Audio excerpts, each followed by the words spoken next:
Bem-vindos ao canal Audiobooks em PTBR. Se inscreva para fazer parte dessa comunidade. Torne-se membro e tenha acesso a benefícios exclusivos, como acesso antecipado aos vídeos. Dê um like nesse vídeo e comente o que achou. Muito obrigada e boa leitura. Livro Harry Potter e o Cálice de Fogo, lido por Camila Saboia. Capítulo 18. A pesagem das varinhas. Quando Harry acordou no domingo de manhã, levou algum tempo para se lembrar da razão pela qual se sentia tão infeliz e preocupado. Então, a lembrança da noite anterior o engolfou. Ele se sentou e afastou as cortinas da cama, com a intenção de falar com Ron, forçar Ron a acreditar nele. Mas encontrou a cama do amigo vazia. Obviamente, já fora tomar o café da manhã. Harry se vestiu e desceu a escada circular para a sala comunal. No instante em que apareceu, os colegas que já haviam terminado o café mais uma vez prorromperam em aplausos.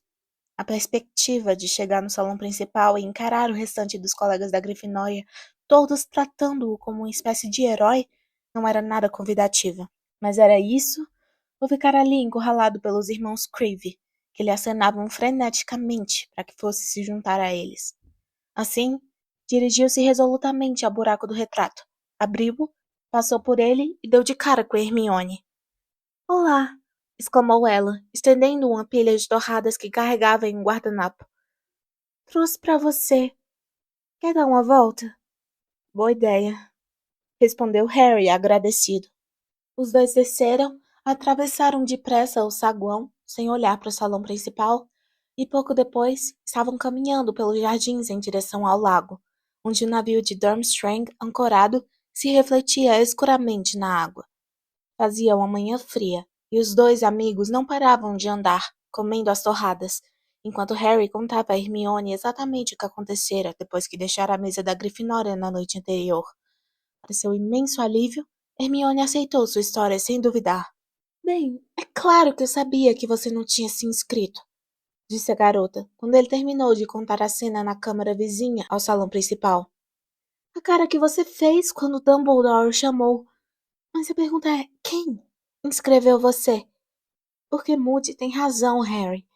Acho que nenhum estudante teria sido capaz de fazer isso. Nunca teria sido capaz de enganar o Cálice de Fogo, nem anular o feitiço de Dumbledore." "Você viu Ron?" interrompeu a Harry. Hermione hesitou. Vi. Estava tomando café." "Ele ainda acha que eu me inscrevi?" "Bem, não. Acho que não. Não pra valer", disse ela sem jeito. "O que é que você tá querendo dizer com esse não pra valer?" "Ah, Harry, não está na cara", respondeu Hermione desesperada. "Ele está com ciúmes." "Com ciúmes?" repetiu o garoto sem acreditar. "Com ciúmes do quê? Será que ele quer fazer papel de babaca na frente da escola inteira?" "Olha", disse Hermione pacientemente, "é sempre você que recebe todas as atenções. Você sabe que é. Sei que não é sua culpa", acrescentou ela depressa, vendo Harry abrir a boca indignado. "Sei que você não quer isso, mas bem, sabe, Ron tem todos aqueles irmãos competindo com ele em casa, e você é o melhor amigo dele e é realmente famoso. Ron é sempre deixado de lado quando as pessoas veem você, e ele aguenta isso sem reclamar, mas acho que essa vezinha foi demais." "Ótimo", disse Harry com amargura. "Realmente ótimo. Diga a ele que eu troco de lugar quando ele quiser. Diga a ele que o meu lugar está às ordens. Gente olhando de boca aberta para minha cicatriz para todo lado que eu vou." "Não vou dizer nada a ele", falou Hermione com rispidez. "Diga você mesmo. É o único jeito de resolver isso." "Não vou correr atrás dele para fazer ele crescer", disse Harry, tão alto que várias corujas pousadas em uma árvore próxima levantaram voo assustadas. "Talvez ele acredite que não estou me divertindo quando me partirem o pescoço ou..." "Isso não tem graça", disse Hermione baixinho. "Não tem a menor graça." Ela parecia extremamente ansiosa. "Harry, estive pensando. Você sabe o que precisamos fazer, não sabe? Depressa, assim que voltarmos ao castelo. Sei, tacar no Ron um bom chute na Escrever a Sirius. Você tem que contar a ele o que aconteceu. Ele pediu para você o manter informado de tudo o que estivesse acontecendo em Hogwarts. É quase como se ele esperasse que uma coisa dessa fosse acontecer. Trouxe um pergaminho e uma pena comigo. Corta essa! Exclamou Harry, olhando à volta para verificar se havia alguém ouvindo, mas os jardins estavam muito desertos. Ele voltou ao país só porque a minha cicatriz doeu. Provavelmente invadiria o castelo furioso se eu contasse que alguém me escreveu no torneio Tribruxo. Sirius iria gostar que você contasse a ele, disse Hermione com severidade. Ele vai descobrir de qualquer jeito. Como? Harry, isso não vai poder ser abafado, disse ela seriamente. Esse torneio é famoso e você é famoso. Eu ficaria realmente surpresa se já não tivesse saído alguma coisa no Profeta Diário sobre a sua entrada no torneio. Você já aparece em metade dos livros que tratam do você saber quem, sabia? E Sirius ia preferir saber por você, eu sei que sim. Ok, vou escrever, disse Harry, atirando o último pedaço de torrada no lago. Os dois ficaram parados, observando o pão flutuar por um instante, antes de um grande tentáculo emergir e engoli-lo por baixo. Depois disso, retornaram ao castelo. Vou usar a coruja de quem? Perguntou Harry, quando subiam as escadas. Ele me disse para não usar a Edviges outra vez. Pergunte ao Ron se você pode pedir emprestada. Não vou pedir nada ao Ron, disse o garoto decidido. Bem, então peça uma das corujas da escola. Qualquer pessoa pode pedir, disse Hermione. Os dois subiram até o corujal. Hermione deu a Harry um pedaço de pergaminho, uma pena e um tinteiro. Depois, saiu percorrendo as longas filas de poleiros, examinando as diferentes corujas, enquanto Harry se sentava encostado à parede e escrevia a carta. Caro Sirius, você me disse para mantê-lo informado do que está acontecendo em Hogwarts, então aqui vai. Não sei se você já sabe, mas vão realizar um torneio tribruxo este ano. E na noite de sábado fui escolhido para ser o quarto campeão. Não sei quem pôs o meu nome no cálice de fogo, mas não fui eu. O outro campeão de Hogwarts é Cedrico Diggory, da Lufa-Lufa. Ele parou neste ponto, pensativo. Teve vontade de dizer alguma coisa sobre a imensa carga de ansiedade que parecia ter se instalado em seu peito desde a noite anterior, mas não conseguiu descobrir como traduzir isso em palavras. Então ele simplesmente molhou mais uma vez a pena no tinteiro e escreveu. Espero que você esteja ok, e Bicuço também. Harry. Terminei, disse ele a Hermione, levantando-se e sacudindo a palha das vestes. Ao fazer isso, Edviges veio voando para seu ombro e estendeu a perna. Não posso usar você, disse Harry a ela, correndo o olhar pelas corujas da escola ao redor. Tenho que usar uma dessas. Edviges soltou um pio muito alto e levantou o voo tão inesperadamente que suas garras cortaram o ombro do garoto, e ficou de costas para Harry enquanto ele tentava prender a carta a uma grande coruja de igreja. Depois que a coruja partiu, Harry estendeu a mão para acariciar Edviges, mas ela estalou o bico furiosa e voou para os caibros do telhado fora do seu alcance. Primeiro Ron e agora você, disse Harry aborrecido. Não é a minha culpa. Se Harry pensou que as coisas iam melhorar uma vez que se acostumasse à ideia de ser campeão, o dia seguinte lhe provou que estava enganado. Ele não poderia evitar o resto da escola quando voltasse às aulas, e era visível que o resto da escola, tal como seus colegas da Grifinória, achava que Harry se inscrevera para o torneio. Ao contrário dos garotos de sua casa, porém, os outros não pareciam estar bem impressionados. Os da Lufa-Lufa, que normalmente conviviam em excelentes termos com os alunos da Grifinória, tinham se tornado bastante frios. Uma aula de herbologia foi suficiente para demonstrar isso. Ficou claro que os alunos da Lufa-Lufa achavam que Harry roubara a glória do seu campeão. Um sentimento talvez exagerado pelo fato de que a Lufa-Lufa raramente conquistava alguma glória, e Cedrico era um dos poucos que lhe dera alguma, tendo uma vez derrotado a Grifinória num quadribol. Ernesto Macmillan e Justino Finch-Fletchley, com quem Harry habitualmente se dava tão bem, não falaram com ele, embora os três tivessem reinvasado bulbos saltadores na mesma caixa, embora tivessem rido de modo bem desagradável quando um dos bulbos saltadores escapuliu da mão de Harry e bateu com força no rosto do garoto. Tampouco Ron estava falando com Harry. Hermione se sentou entre os dois, procurando a custo manter uma conversa, e embora os dois lhe respondessem normalmente, evitavam se olhar. Harry achou que até a professora Sprout parecia estar distante com ele, mas afinal, ela era a diretora da Lufa-Lufa. Em circunstâncias normais, o garoto teria ficado ansioso para ver Hagrid, mas a aula de trato das criaturas mágicas significava também rever os alunos da Sonserina. A primeira vez que estaria cara a cara com eles desde que se tornara campeão. Previsivelmente, Malfoy chegou à cabana de Hagrid com um conhecido sorriso desdenhoso atarrachado no rosto. Ah, olha só, pessoal, é o campeão! Disse ele a Crabbe e a Goyle, no instante que se aproximou de Harry o bastante para ser ouvido. Trouxeram cadernos de autógrafos? É melhor pedir um agora, porque duvido que a gente vá vê-lo por muito tempo. Metade dos campeões do torneio de Tribruxo morreram. Quanto tempo você acha que vai durar, Potter? Aposto que só os primeiros 10 minutos da primeira tarefa. Crabbe e Goyle deram risadas para agradá-lo, mas Malfoy teve que parar por aí, porque Hagrid surgiu dos fundos da cabana, segurando uma torre instável de caixas, cada uma contendo um enorme explosivinho. Para o horror da turma, Hagrid começou a explicar que a razão pela qual os bichos tinham andado se matando era o excesso de energia acumulada, e que a solução era cada aluno pôr uma coleira em um bicho e levá-lo para passear um pouco. A única vantagem desse plano foi distrair Malfoy completamente.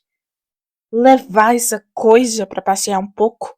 Repetiu ele, enojado, olhando para dentro de uma das caixas. E onde exatamente você quer que a gente amarre a coleira? No ferrão? No rabo explosivo desse treco? No meio, respondeu Hagrid, fazendo uma demonstração. Vocês talvez queiram calçar as luvas de couro de dragão, assim como uma precaução a mais. Harry, vem até aqui me ajudar com esse grandalhão. A verdadeira intenção de Hagrid, no entanto, era falar com Harry longe do restante da turma. Ele esperou até os outros terem se afastado com os explosivins, depois se virou para o garoto e disse, muito sério. Então, você vai competir, Harry, no torneio. Campeão da escola. Um dos campeões. Corrigiu Harry.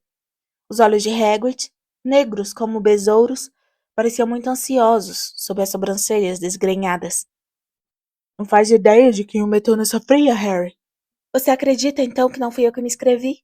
Perguntou Harry, escondendo com esforço o arrobo de gratidão que sentiu ao ouvir as palavras de Hagrid. Claro que acredito, resmungou Hagrid. Você disse que não foi você e eu acredito em você. E Dumbledore acredita em você em tudo. Eu bem gostaria de saber quem foi, disse o garoto com amargura. Os dois olharam para os jardins. A turma agora andava espalhada por lá, toda ela em grande apuro. Os explosivins tinham alcançado uns 90 centímetros de comprimento e se tornado extremamente fortes. Já não eram sem casca e descolorados.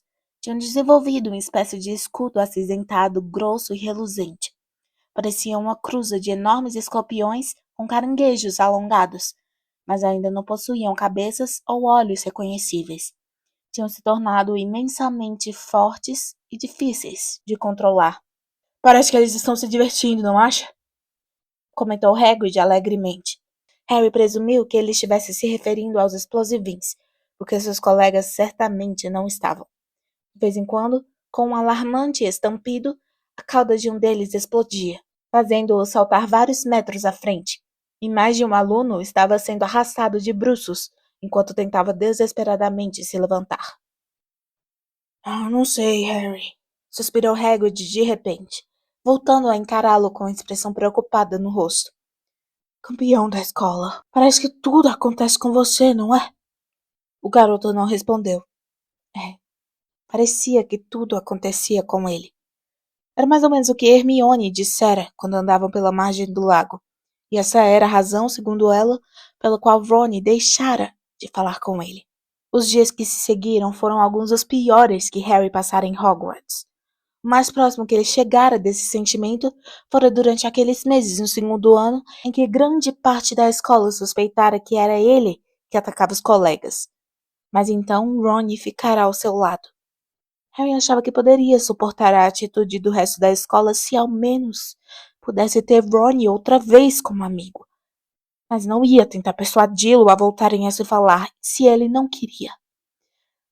Contudo, estava solitário, com tanta animosidade ao redor dele. Harry podia entender a atitude do pessoal da Lufa-Lufa, mesmo que não lhe agradasse. Tinha um campeão próprio para apoiar. Não esperara menos do que agressões verbais dos alunos da Sonserina. Era muito impopular entre eles e sempre o fora, pois ajudara a Grifinória a derrotá-los muitas vezes, tanto no quadribol quanto no campeonato intercasas. Mas alimentara a esperança de que os colegas da Corvinal tivessem a bondade de apoiá-lo, tanto quanto a Cedrico. Mas se enganara. A maioria dos alunos daquela casa parecia pensar que estivera desesperado para conquistar um pouco mais de fama, fazendo o Cálice de Fogo aceitar seu nome. Depois, havia ainda o fato de Cedrico se enquadrar muito melhor no papel de campeão do que ele. Excepcionalmente bonito, nariz reto, cabelos escuros e olhos cinzentos. Era difícil dizer quem era o alvo de maior admiração ultimamente, se Cedrico ou Victor Krum. Harry chegou a presenciar as mesmas garotas do sexto ano que se empenharam tanto para obter um autógrafo de Krum, suplicando a Cedrico para assinar suas mochilas na hora do almoço. Entre mentes, não havia resposta de Sirius. Edwige se recusava a se aproximar dele. A professora Sibylla Trelawney andava predizendo sua morte com uma certeza ainda maior do que de costume. E ele estava se saindo tão mal nos feitiços convocatórios na aula do professor Flitwick que recebera dever de casa suplementar. A única pessoa a receber, à exceção de Neville. Na realidade, não é tão difícil assim. Hermione tentou tranquilizá-lo quando saíam da sala de Flitwick. A garota fizera os objetos dispararem pela sala em sua direção a aula inteira, como se ela fosse uma espécie de imã exótico para espanadores, cestas de papel e lunascópios. Você simplesmente não se concentrou como devia. E por que teria sido isso? Perguntou Harry sombriamente, quando Cedrico Diggory passou por eles, cercado por um grande grupo de garotas que sorriam debilmente e olharam para Harry como se ele fosse um explosivinho particularmente grande. Mesmo assim, deixa pra lá, né? 2 tempos de poções à espera da gente hoje à tarde. A aula de poções sempre fora uma experiência terrível, mas ultimamente chegava quase a ser uma tortura. Ficar trancado em uma masmorra durante 1 hora e meia com Snape e os alunos da Sonserina, todos decididos a castigar Harry o máximo por se atrever a ser campeão da escola, era a coisa mais desagradável que ele poderia imaginar. Já aturaram uma sexta-feira, com Hermione sentada ao seu lado, entoando entre dentes: "Não ligue, não ligue, não ligue." E ele não conseguia ver, porque esta seria melhor. Quando ele e a amiga chegaram à porta da masmorra de Snape depois do almoço, encontraram os alunos da Sonserina esperando à porta, cada um deles usando um distintivo no peito. Por um instante delirante, Harry pensou que fossem distintivos do FALE, mas logo viu que todos continham a mesma mensagem em letras vermelhas luminosas, que brilhavam vivamente no corredor subterrâneo mal iluminado. Apoie Cedrico Diggory, o verdadeiro campeão de Hogwarts. Gostou, Potter? Perguntou Malfoy em voz alta, quando Harry se aproximou. Isso não é só o que eles fazem, olha só. E aproximou o distintivo contra o peito. A mensagem desapareceu e foi substituída por outra, que emitia uma luz verde. Potter fede. Os alunos da Sonserina rolaram de rir. Cada um deles apertou o distintivo também, até que a mensagem Potter fede estivesse brilhando vivamente a toda volta do garoto. Ele sentia uma onda de calor subir pelo pescoço e o rosto. Ah, engraçadíssimo! Disse Hermione com sarcasmo a Pansy Parkinson e sua turma de garotas da Sonserina, que riam mais gostosamente do que quaisquer outros. É realmente engraçadíssimo! Ron estava parado, encostado à parede com Dino e Simas. Ele não estava rindo, mas tampouco defendia Harry. Quer um, Granger? Perguntou Malfoy, oferecendo um distintivo a Hermione. Tem um monte. Mas não toque na minha mão agora. Acabei de lavá-la, sabe? E não quero que uma sangue ruim a suje. Uma parte da raiva que Harry vinha sentindo havia dias pareceu romper um dique em seu peito. Ele apanhou a varinha antes que conseguisse pensar no que estava fazendo. As pessoas em volta se afastaram correndo, recuaram pelo corredor. Harry! Gritou Hermione em tom de aviso. Anda, Potter! Usa! Disse Malfoy em voz baixa, puxando a própria varinha. Moody não está aqui para proteger você agora. Usa, se tiver peito. Por uma fração de segundo, eles se encararam nos olhos. Depois, exatamente ao mesmo tempo, os dois agiram. Furúnculos! Berrou Harry. Denzáguel! Berrou Malfoy. Feixes de luz saíram de cada varinha, colidiram em pleno ar e ricochetearam em ângulo. O de Harry atingiu Goyle no rosto, e o de Malfoy e Hermione. Goyle berrou e levou as mãos ao nariz, de onde começaram a brotar furúnculos enormes e feios. A garota, chorando de dor, apertou a boca. Mione! Ron correu para ela para ver o que acontecera. Harry se virou e viu Ron tirando a mão de Hermione do rosto. Não era uma visão agradável. Os dentes da frente da garota, que já eram maiores do que o normal, cresciam agora a um ritmo assustador. A cada minuto a garota se parecia mais com um castor, pois seus dentes se alongavam, ultrapassavam o lábio inferior em direção ao queixo. Tomada de pânico, ela os apalpou e soltou um grito aterrorizado. E que barulheira é essa? Perguntou uma voz suave e letal. Snape chegara. Os alunos da Sonserina gritavam, tentando dar explicações. Snape apontou um dedo longo e amarelo para Malfoy e disse. Explique. Potter me atacou, professor. Atacamos um ao outro ao mesmo tempo, gritou Harry. E ele atingiu Goyle, olhe. Snape contemplou Goyle, cujo rosto agora lembrava a ilustração de um livro doméstico sobre cogumelos venenosos. Ala hospitalar, Goyle, disse o professor calmamente. Malfoy atingiu Hermione, disse Ron. Olhe! O garoto obrigou Hermione a mostrar os dentes a Snape. Ela se esforçava ao máximo para escondê-los com as mãos, embora isso fosse difícil, porque agora tinha ultrapassado seu decote. Pansy Parkinson e as outras garotas da Sonserina se dobravam de rir em silêncio, apontando para Hermione pelas costas de Snape. Snape olhou friamente para Hermione e disse: Não vejo diferença alguma. Hermione deixou escapar um lamento. Seus olhos se encheram de lágrimas. Ela deu meia volta e correu. Correu pelo corredor afora e desapareceu. Foi uma sorte, talvez, que Harry e Ron tenham começado a gritar com Snape ao mesmo tempo. Sorte que suas vozes tenham ecoado tão forte no corredor de pedra, porque na confusão dos sons ficou impossível o professor ouvir exatamente os nomes de que o xingaram. Mas ele captou o sentido. Vejamos, disse, na voz mais suave do mundo. 50 pontos a menos para a Grifinória e uma detenção para cada um. Potter e Weasley. Agora entrem, ou será uma semana de detenções. Os ouvidos de Harry zumbiram. A injustiça daquilo o fez desejar amaldiçoar Snape, desintegrá-lo em 1000 pedacinhos nojentos. Ele passou pelo professor e se dirigiu com Ron para o fundo da masmorra, largando com força a mochila sobre a carteira. Ron tremia de raiva também. Por um instante, pareceu que tudo voltara ao normal entre os dois, mas em vez disso, Ron se virou e se sentou entre Dino e Simas, deixando Harry sozinho na carteira. Do lado oposto da masmorra, Malfoy deu as costas para Snape e comprimiu o distintivo, rindo-se. O Potterhead lampejou mais uma vez pela sala. Harry se sentou e ficou encarando o Snape quando a aula começou, visualizando coisas horríveis acontecendo ao professor. Se ao menos ele pudesse executar uma maldição Cruciatus, atiraria Snape no chão, de costas, como aquela aranha, contorcendo-se e estrebuchando. Antídotos, disse Snape, abrangendo a turma toda com o olhar, seus olhos negros e frios, brilhando de forma desagradável. Vocês já tiveram tempo de pesquisar suas fórmulas. Quero que preparem cuidadosamente Depois vamos escolher alguém em quem experimentar. Os olhos de Snape encontraram os de Harry e o garoto percebeu que vinha a caminho. O professor ia envenená-lo.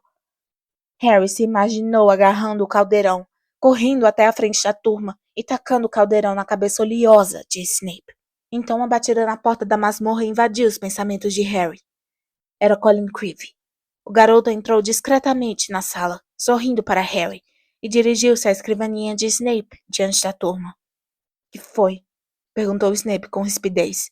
— Por favor, professor, me mandaram levar Harry Potter lá em cima. Do alto do seu nariz de gancho, Snape baixou os olhos para Colin, cujo sorriso desapareceu do seu rosto pressuroso. — Potter tem mais 1 hora de poções para terminar, disse Snape friamente. Subirá quando a aula terminar. Colin corou. Professor, o Sr. Bagman é quem está chamando, disse nervoso. Todos os campeões têm que ir. Acho que querem tirar fotos. Harry teria dado tudo o que possuía para impedir Colin de dizer aquelas últimas palavras. Arriscou um relanceio para Ron, mas o amigo contemplava o teto decidido. Muito bem, retorquiu Snape. Potter, deixe o seu material. Quero que volte aqui depois para testar o seu antídoto. Por favor, professor, ele tem que levar o material, disse Colin com uma vozinha esganiçada. Todos os campeões. Muito bem, disse Snape. Potter, apanhe sua mochila e desapareça da minha frente. Harry atirou a mochila por cima do ombro, se levantou e se encaminhou para a porta. Ao passar pelas carteiras dos alunos da Sonserina, o Potterhead lampejou para ele de todas as direções. É fantástico, não é, Harry? Disse Colin, começando a falar no instante em que Harry fechou a porta da masmorra depois de passarem. Mas não é? Você ser campeão? É realmente fantástico, disse Harry desalentado, quando começaram a subir a escada para o saguão de entrada. Para que é que eles querem as fotos, Colin? O profeta diário, acho. Ótimo, disse Harry sem emoção. Exatamente do que eu tô precisando. Mais publicidade. Boa sorte, disse Colin, quando chegaram à sala certa. Harry bateu na porta e entrou. Era uma sala de aula relativamente pequena. A maior parte das carteiras fora afastada para o fundo do aposento, deixando um amplo espaço no meio. 3 delas, no entanto, tinham sido enfileiradas lado a lado, diante do quadro negro e cobertas com uma toalha de veludo. 5 cadeiras tinham sido arrumadas atrás das mesas cobertas de veludo, e Ludo Bagman estava sentado em uma delas, conversando com uma bruxa que Harry nunca vira antes e que usava vestes carmim. Victor Krum estava em pé, pensativo, a um canto, como de costume sem falar com ninguém. Cedrico e Fleur estavam entretidos, conversando. A garota parecia muito mais feliz do que Harry a vira até então. Não parava de jogar a cabeça para trás, de modo que os cabelos longos e prateados refletissem a luz. Um homem barrigudo, segurando uma grande máquina fotográfica que soltava uma leve fumaça, observava Fleur pelo canto do olho. Bagman de repente viu Harry, levantou-se depressa e foi ao encontro do garoto. Ah, aqui está ele, o campeão número 4. Entre, Harry, entre. Não tem com o que se preocupar. É apenas a cerimônia de pesagem das varinhas. Os outros juízes estão chegando. Pesagem das varinhas? Repetiu Harry nervoso. Temos que verificar se as varinhas estão em perfeitas condições de funcionamento, sem problemas, entende? Porque são os instrumentos mais importantes nas tarefas que vocês têm pela frente, disse Bagman. O perito está lá em cima com Dumbledore agora. E depois vai haver uma pequena sessão de fotos. Esta é Rita Skeeter, acrescentou, indicando com um gesto a bruxa de vestes carmim. Está escrevendo um pequeno artigo sobre o torneio para o Profeta Diário. Talvez não seja tão pequeno assim, Ludo, disse ela, com os olhos em Harry. Os cabelos da repórter estavam arrumados em cachos caprichosos e curiosamente rígidos, que contrastavam estranhamente com seu rosto de queixo volumoso. Ela usava óculos com aros de pedrinhas. Os dedos grossos que seguravam uma bolsa de couro de crocodilo terminavam em unhas de 5 centímetros de comprimento, pintadas de escarlate. Gostaria de saber se poderia dar uma palavrinha com Harry antes de começarmos, pediu ela a Bagman, mas ainda com os olhos fixos em Harry. O campeão mais novo, entende? Para dar um toque pitoresco. Certamente, exclamou Beckman. Isto é, se Harry não fizer objeção. Disse Harry. Beleza, respondeu Rita Skeeter. E num segundo, seus dedos com garras vermelhas tinham segurado com surpreendente firmeza o braço do garoto. Conduziam-no para fora da sala e abriam uma porta próxima. Não queremos ficar lá dentro com todo aquele barulho, disse ela. Vejamos. Ah, sim. Aqui está bom e aconchegante. Era um armário de vassouras. Harry arregalou os olhos para a bruxa. Vamos, querido, certo, ótimo. Repetiu outra vez. Encaraptou-se precariamente sobre um balde virado de boca para baixo. Fez Harry sentar-se em uma caixa de papelão e fechou a porta, mergulhando-os na escuridão. Vejamos agora. Rita abriu a bolsa de crocodilo e tirou um punhado de velas, que acendeu com um aceno da varinha, e colocou-as suspensas no ar, de modo a iluminar o que faziam. Você não se importa, Harry, se eu usar uma pena de repetição rápida? Assim fico livre para conversar com você normalmente. Um quê? Perguntou Harry. O sorriso de Rita se abriu. Harry contou 3 dentes de ouro.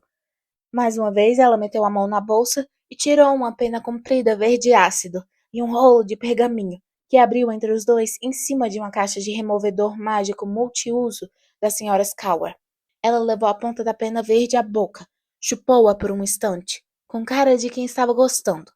Depois, colocou-a em pé sobre o pergaminho, onde a pena ficou equilibrada, tremendo ligeiramente. Teste. Meu nome é Rita Skeeter, repórter do Profeta Diário.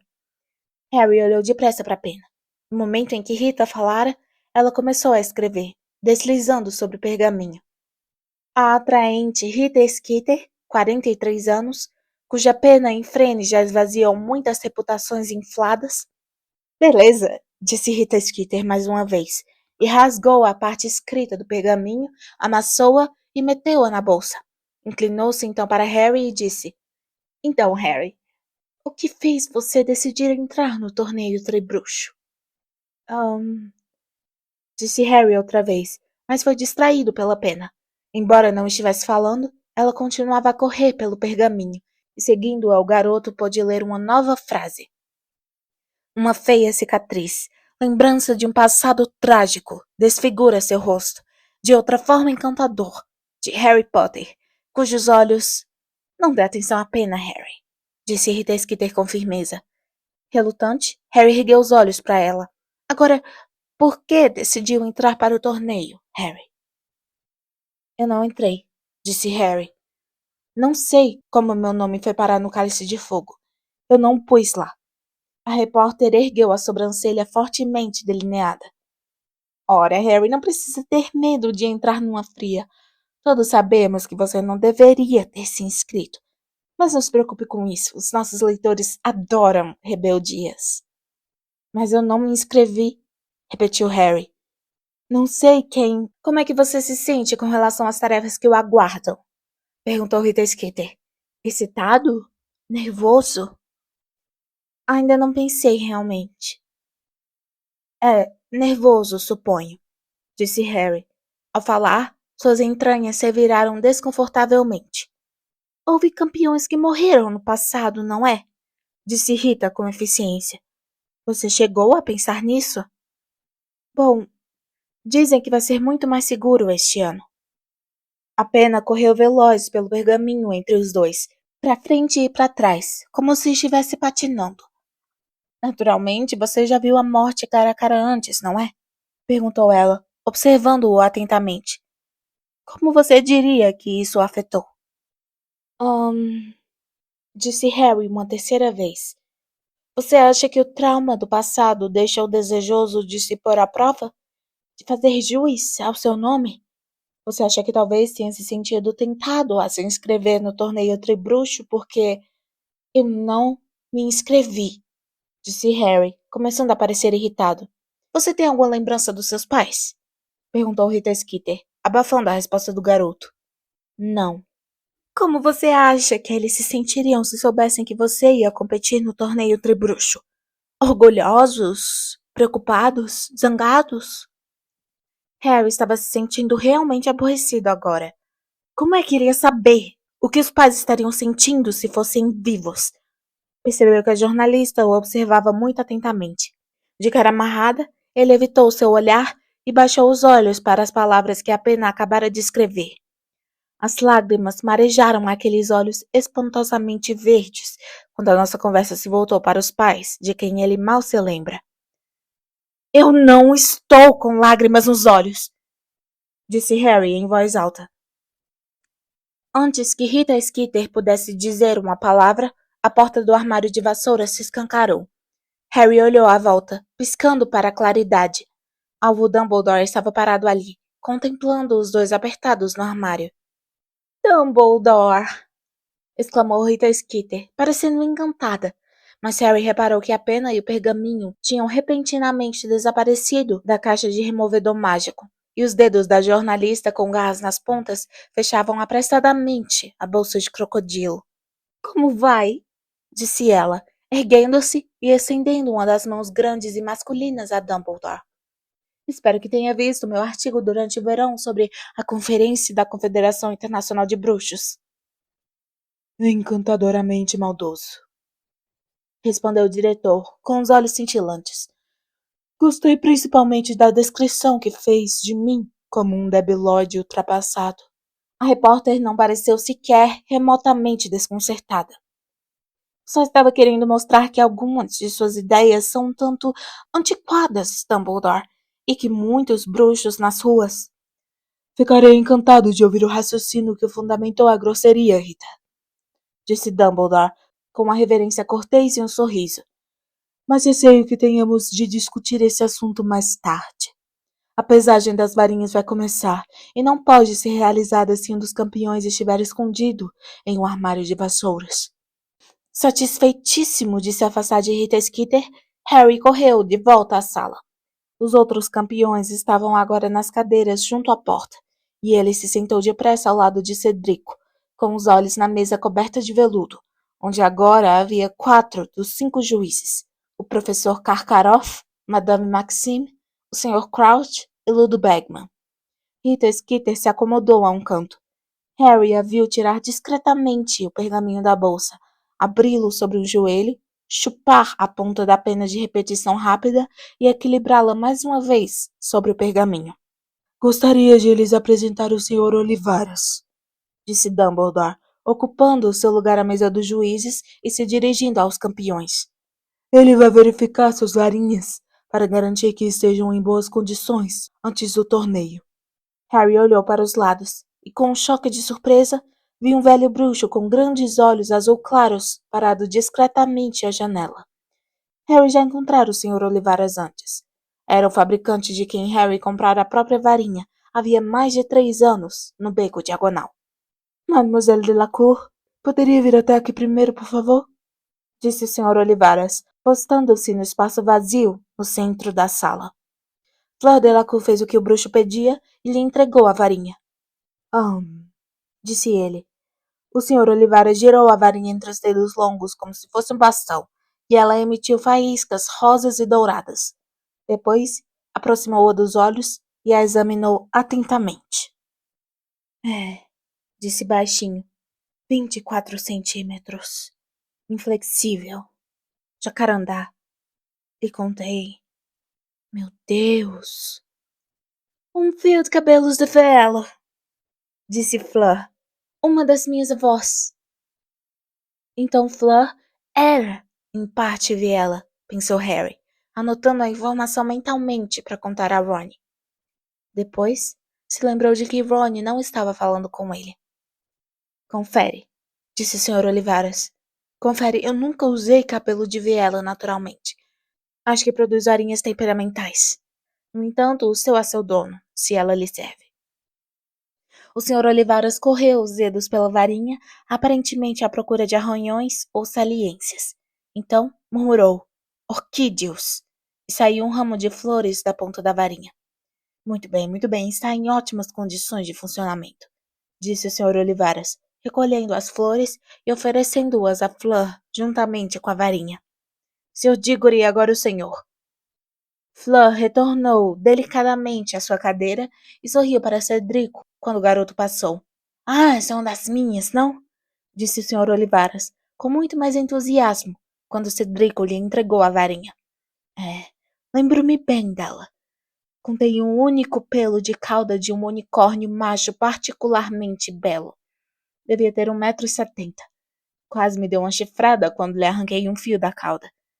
30 centímetros. Freixo. Agradavelmente flexível. Está em boas condições. O senhor cuida dela periodicamente? Lustrei a noite passada, disse Cedrico sorrindo. Harry olhou a própria varinha. Dava para ver marcas de dedos em toda a extensão. Ele agarrou um bocado de pano das vestes na altura dos joelhos e tentou limpá-la discretamente. Várias faíscas douradas voaram de sua ponta. Fleur Delacour lhe lançou um olhar condescendente e ele desistiu. O Sr. Olivaras disparou uma sequência de anéis de fumaça prateada pela sala da ponta da varinha de Cedrico, declarando-se satisfeito. E em seguida, disse: Sr. Krum, se me faz o favor. Victor Krum, com o corpo curvado, os ombros redondos e os pés para fora, levantou-se e foi até o Sr. Olivaras. Entregou a varinha e ficou parado, de cara fechada e mãos nos bolsos das vestes. Disse o Sr. Olivaras. É uma criação de Gregorovitch, a não ser que eu esteja enganado. Um excelente fabricante de varinhas, embora o estilo nunca seja bem o que eu... Contudo, ergueu a varinha e examinou-a minuciosamente, revirando-a várias vezes diante dos olhos. Bétula e corda de coração de dragão? Perguntou a Krum, que confirmou com a cabeça. Um pouco mais grossa do que se vê normalmente. Bastante rígida. 26 centímetros. Aves. A varinha de Bétula produzia um estampido como o de uma pistola, e um bando de passarinhos chilreantes saiu voando de sua ponta pela janela aberta, em direção ao sol desbotado. Ótimo! Exclamou o Sr. Olivaras, devolvendo a varinha a Krum. Resta agora o Sr. Potter. Harry se levantou e passou por Krum para chegar ao Sr. Olivaras, e entregou sua varinha. Ah, sim, disse o perito, seus olhos azul claros repentinamente brilhando. Sim. Lembro-me muito bem. Harry se lembrava também. Lembrava-se como se tivesse sido ainda ontem. Há 4 verões, no seu 11º aniversário, ele entrara na loja do Sr. Olivares com Hagrid para comprar uma varinha. O homem tirara suas medidas e, em seguida, começara a lhe dar varinhas para experimentar. Harry teve a impressão de que desprezara todas as varinhas da loja, até finalmente encontrar a que lhe servia. Aquela que era feita de azevinho, 28 centímetros, e continha uma única pena da cauda de uma fênix. O Sr. Olivares se mostrara muito surpreso que Harry fosse tão compatível com essa varinha. Curioso, dissera ele. Curioso. Somente quando o garoto perguntou o que era curioso, o bruxo explicara que a pena de fênix na varinha de Harry viera do mesmo pássaro que fornecera a alma da varinha de Lord Voldemort. Harry nunca compartilha essa informação com ninguém. Gostava muito de sua varinha, e por ele, a afinidade dela com a varinha de Voldemort era algo imutável, do mesmo jeito que não podia mudar o fato de ser parente da tia Petúnia. Contudo, ele realmente desejou que o Sr. Olivaras não fosse contar isso aos presentes. Tinha a estranha sensação de que a pena de repetição rápida de Rita Skeeter poderia explodir de excitação se isso acontecesse. O Sr. Olivaras passou mais tempo examinando a varinha de Harry do que a dos demais. Por fim, porém, fez jorrar uma fonte de vinho da varinha e devolveu-a a Harry, anunciando que o objeto continuava em perfeitas condições. Muito obrigado a todos, disse Dumbledore, levantando-se da mesa de juízes. Vocês podem voltar às suas aulas agora, ou talvez seja mais rápido descerem logo para jantar, já que elas estão prestes a terminar.